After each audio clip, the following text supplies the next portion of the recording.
Assalamualaikum warahmatullahi wabarakatuh. Pada kesempatan kali ini kita akan melakukan praktikum penentuan kadar besi, yaitu praktikum laboratorium lingkungan penentuan kadar besi ya.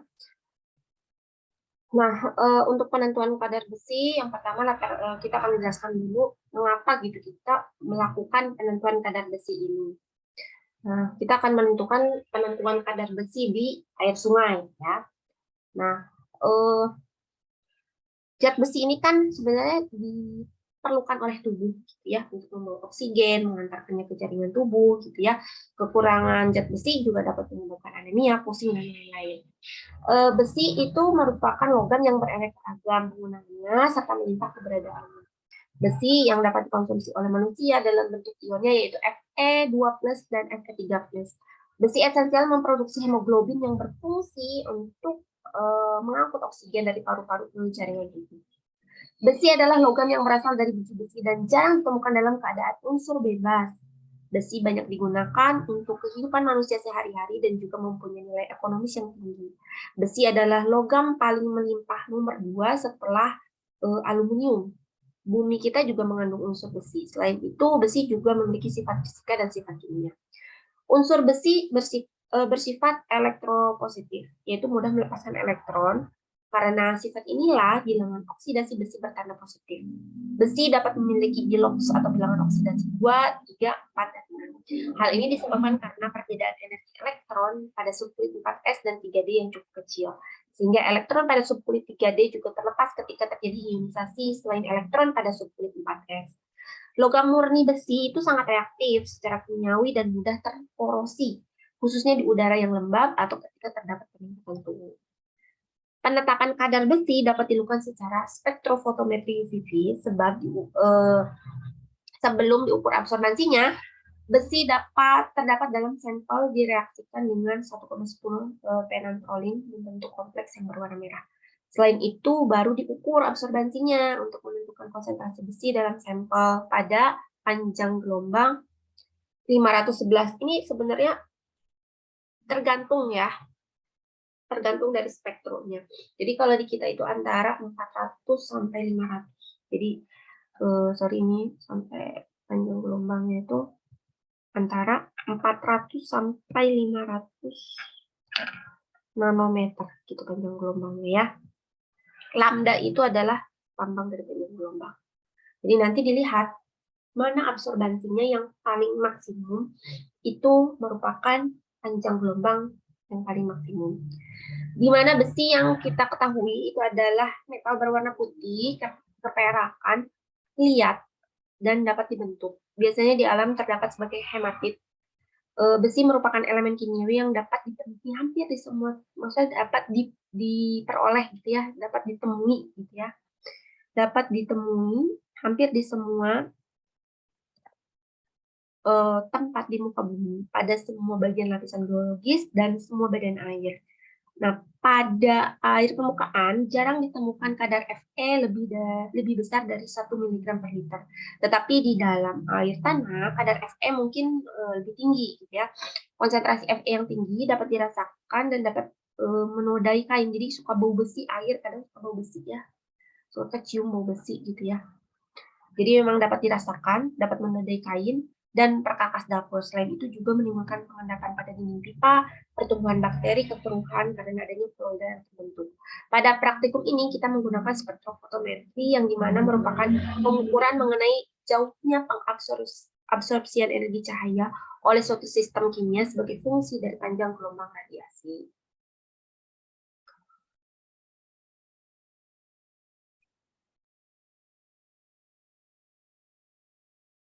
Nah, kemudian kita selanjutnya akan membahas mengenai prinsip kerjanya. Tadi kan menggunakan spektrofotometri UV-vis ya.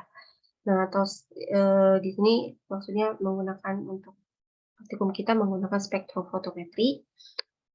Prinsip dari spektrofotometri adalah sampel air direaksikan dengan asam sulfat untuk memberikan suasana asam pada larutan.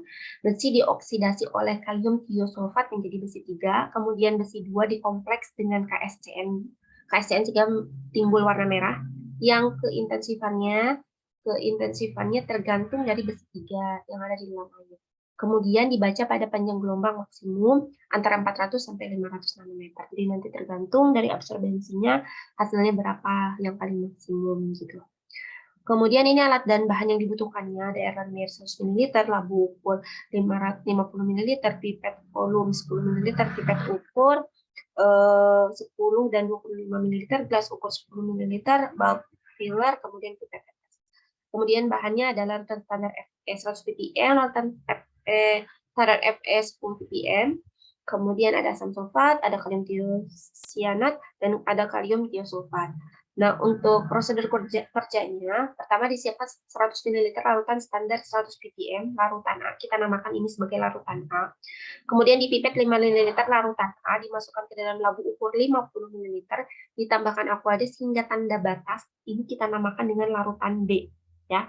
Nah, ketika kita memipet 100 ml, kemudian kita tambahkan aquades hingga tanda tera, itu menjadi larutan dengan konsentrasi 10 ppm. Nah, karena tadi kita itu kemungkinan di air permukaan, kita kan sampelnya air sungai, ini air permukaan, itu kemungkinan gitu ya, Fe-nya itu di bawah, kemungkinan besar di bawah 1 ppm gitu ya. Maka kita akan membuat larutan standar dari mulai 0 ppm, 0,1, 0,2, 0,3, 0,4, 0,5, dan ini sebagai jaga-jaga jika gitu ya, jika melebihi 0,5, kita buat juga larutan standar 1 ppm, kemudian 1,5 dan 2,5 ppm. Nah, untuk pembuatan yang 1,5 gitu ya, 2,5, mirip-mirip sama ini. Jadi silakan nanti kalian di laporan praktikumnya buat gitu ya hitungan untuk penentuan larutan standar 1 ppm, 1,5 ppm, dan 2,5 ppm begitu ya. Nah, ini untuk membuat larutan standar 0 ppm ya menggunakan ini aja ya, masukkan semuanya total aquades aja gitu ya. Untuk membuat 0,1 ppm, kamu pipet 0,5 ml, masukkan ke dalam labu ukur 50 ml, kemudian ditambahkan aquades hingga tanda batas. Untuk 0,2 ppm yang dipipetnya 1 ml, untuk 0,3 ppm yang dipipetnya adalah 1,5 ml, dan untuk 0,4 ppm dipipetnya 2 ml, 0,5 ppm dipipetnya 1 ml. Yang dipipet yang mana? Larutan B. Larutan yang 10 ppm yang sudah kita buat di sini ya. Jadi tidak menggunakan larutan standar 100 ppm, tapi larutan standar 10 ppm. Nah, untuk prosedur sampel dan prosedur larutan standar itu sama, begitu ya, diperlakukan sama. Yang pertama, untuk prosedur sampel, dipipet 10 ml larutan sampel, dimasukkan ke dalam labu ukur 50 ml. Kemudian ditambahkan sebanyak 1 ml asam sulfat pekat, ditambahkan aquades hingga tanda batas, begitu ya. Kemudian dipipet 10 ml larutan sampel dari larutan sampel yang ini ya, larutan sampel yang ini dipipet setelah ditambahkan asam sulfat, dipipet lagi, dimasukkan ke dalam laboratorium 100 ml, kemudian ditambahkan 4 ml larutan KSCN3N, 10 ml larutan K2S2O3 jenuh, dan dikocok hingga homogen. Kemudian diukur menggunakan spektrofotometri pada panjang gelombang 477 nanometer. Jadi ini adalah hasil praktikum bahwa di antara 400 sampai 500 nanometer ternyata absorbansi paling tingginya itu ada di panjang gelombang 477 nanometer. Nah, untuk larutan standar yang tadi 0, kemudian 0,1, 0,2, dan seterusnya hingga 2,5, itu sama juga. Nanti larutan standarnya dipipet ke dalam labu ukur, kemudian ditambahkan asam sulfat, kemudian ditera gitu ya. Setelah ditera, dipipet, kemudian ditambahkan 4 ml KSCN, ditambahkan 10 ml K2S2O3 juga gitu ya. Dan nanti diukur absorbansinya menggunakan spektrofotometri gitu ya, spektrofotometer. Nah, kemudian ini adalah hasil dari absorbansi sampel menggunakan spektrofotometri UV. Jadi ternyata yang paling tinggi adalah di absorbansi 407 nanometer. sehingga untuk deret standarnya ya udah gunakan aja 477 nanometer. Jadi tidak usah kita mencari lagi dari 400 berapa, 500 berapa, 477 berapa gitu ya. Gitu. Dan ini adalah hasil absorbansinya untuk setiap deret standar gitu ya. Nah, setelah itu kita analisis untuk perhitungan standar bukti FE3+-nya. Jadi kita buat deretnya, huruf K deretnya gitu ya, dari sumbu X ini adalah sumbu X-nya itu adalah konsentrasi standarnya dan sumbu Y itu adalah absorbansinya begitu ya.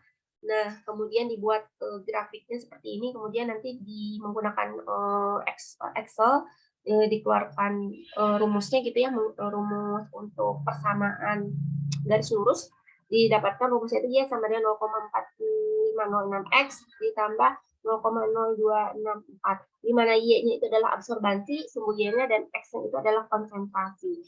Sehingga kalau misalkan kita sudah tahu absorbansi dari sampelnya, nanti kita tinggal cari konsentrasi dari sampelnya seperti itu. Nah, dari persamaan ini kita dapatkan R kuadrat juga ya. R kuadrat itu apa? R kuadrat itu adalah nilai koefisien determinasi. Jadi kalau misalkan R kuadrat yang mendekati 1 atau sama dengan 1, menunjukkan deret standarnya itu semakin sempurna, semakin bagus gitu ya. Nah, kemudian untuk mencari X-nya tadi, untuk mencari konsentrasi dari sampel airnya, menggunakan persamaan Y sama dengan 0,406 X ditambah 0,0263 dengan absorbansi dari sampelnya itu adalah 0,047, maka didapatkan X-nya itu adalah 0,0459. Jadi memang untuk air permukaan, untuk air sungai di bawah 1 ppm ya, dapatnya 0,0459. Dan nanti ini dianalisis ya, gitu, dibahas bagaimana kalau konsentrasinya di bawah 1 ppm. Itu saja mungkin untuk praktikum penentuan kadar besi. Nanti untuk praktikum selanjutnya akan saya bahas di video selanjutnya. Assalamualaikum warahmatullahi wabarakatuh.